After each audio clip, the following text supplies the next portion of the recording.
So we're putting all this back together now. I wanted to point out a few things.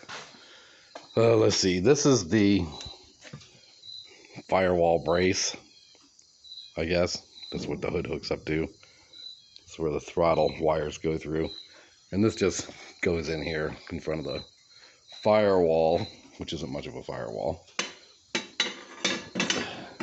When I take stuff out, I try to put the bolts back where they go. So that's a firewall bolt for that brace we just looked at. That way it's a lot easier to find your stuff because your bolts are already in there somewhere. When you take all these little things off, I put the screws back in here. That way I don't have to figure out, did it go in this one or that one, because there's a whole lot of little knobs you got to take off. In the manual, it says when you're taking this apart, the very first thing to take off is these. And that's kind of dumb, because this cover sits on top of everything. Then this sits on top of the next thing, and then this is on the bottom. Okay, so I did it exactly the way the book said. Took these off first, and it was a real pain because everything's sitting on top of it. And you had to do a whole lot of stuff to get it out of there. But there's no way you're going to put it back together that way. So when you put it back together, this is the first thing that gets installed on the left and right side.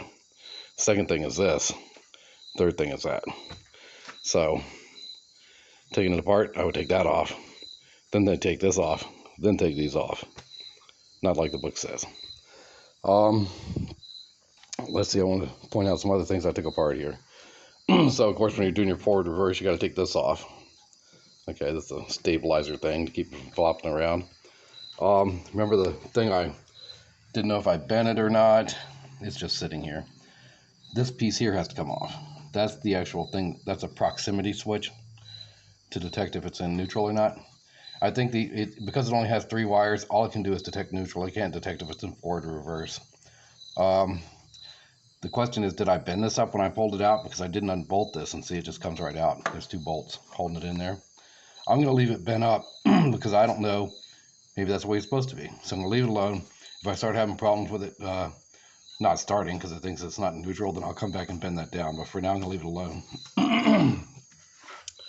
Let's see, what else do I want to point out here? Dun, dun, dun. There's a couple things I took off just to facilitate getting the chains in. Make sure when you put it back in, you're doing your forward reverse, that you get your, this thing will probably be, God, fucking cat, go away. This rubber thing will probably be under here, so make sure you get it up here because you don't want it down there and you can't get to it.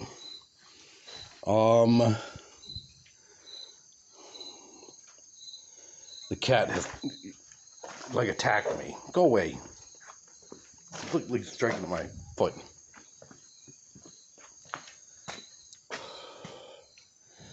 I had some trouble getting some of these bolts back in, specifically here for this cover.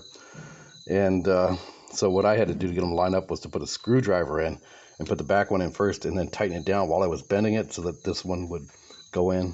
But you'll probably run into that on various sheet metal stuff. Some kind of relay and beeper. I took this off to get it out of the way so it wouldn't get broken, because this is where my chains went to lift this up. So I took this off. Looking to see what else of note here to talk about, if there's anything. But basically, I had this on the hoist, dropped it in here, and I had to drop it almost all the way down to where you almost couldn't get in here to get to the bolts to put the forward reverse in, because I had to go that far in order to get the forward reverse in.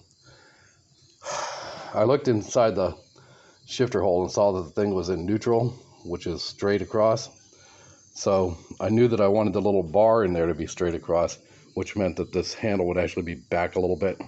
And remember, you have to turn it 90 degrees from here to get it in, and then before you drop it the rest of the way, turn it back to here. There's a hole it has to go into, and it has to drop into the slot between. You look down in there, you'll see what I mean. But so you have to.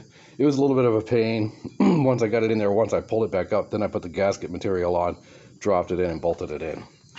That's probably the hardest thing to do, is get that lined up, because everything wants to flop all over the place up here, and that's got to be straight up and down.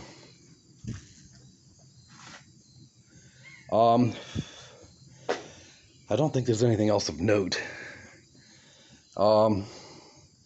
when you take it apart, really note how your fuel lines are routed and your throttle lines, which you'll have two throttles, one from there and one from the foot.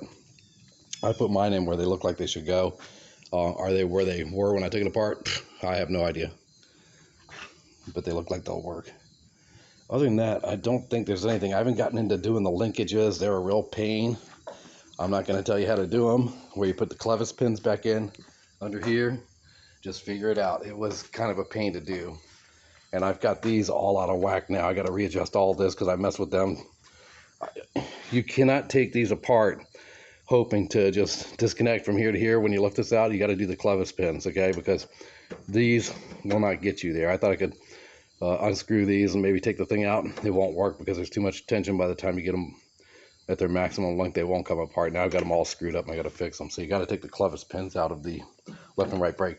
If you read the manual, it's really poorly written.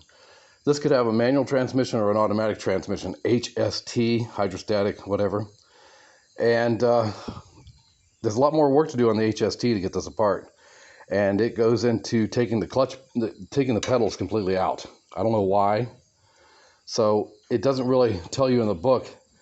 When you're reading it, you can get confused and think you're reading that you have to take these pedals out. You do not have to take the pedals out when you're doing the manual transmission. That has to do with the automatic transmission. I don't know why. On the manual transmission, all you've got to do is pull the clevis pins down there that connect all these linkages up. Two there and one on the clutch. That's all you got to do. Okay? So don't get confused if you read that manual. That's for the automatic transmission only. I think these pedals are designed completely different in the automatic transmission for some reason, how they hook up and join and stuff. So anyhow, I still got some wiring to fix before this thing's actually going to run. Track down those ground wires. Get this cat out from under my feet. He's being especially annoying today. I don't know why. Other than that, I think that's it. I just got a whole lot of grungy crap to do to get it back together. And of course, all the fluids. I might do the transmission fluids and just get them out of the way because what a pain in the ass. All right. That said, hopefully the next time you see this thing, it'll be all together and running. So you may not see a video for a while.